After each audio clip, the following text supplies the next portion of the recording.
আসসালামু আলাইকুম। শ্রাব্যটার পাল্লা আজকের টপিক। আমরা শ্রাব্যটার পাল্লা বা শ্রাব্যটার সীমা সম্পর্কে জানব। আজকের এই পদার্থবিজ্ঞানের ক্লাসটি চলুন শুরু করি। শ্রাব্যটার পাল্লা আমাদের প্রত্যেকের শোনার বা শ্রাবণ শক্তির একটা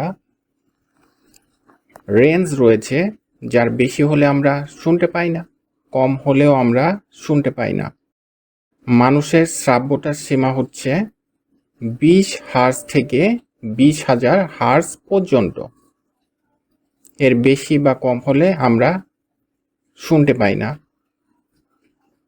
মানুষ ছাড়া আরও অনেক জীব রয়েছে পৃথিবীতে, তাদের শ্রাব্যটার সীমা এর থেকে কম বা বেশি হতে পারে। কেউ অনেক কম শব্দ শুনতে পায়, আবার কিছু প্রাণী অনেক বেশি শব্দ শুনতে পায়। উৎসের কম্পাঙ্ক 20 হার্জ থেকে 20,000 হার্জ এর মধ্যে থাকলে মানুষটা শুনতে পারে, আর একে বলা হয় মূলত শ্রাব্যটার পাল্লা বা শ্রাব্যটার সীমা, যাকে ইংরেজিতে আমরা বলতে পারি হিয়ারিং রেঞ্জ।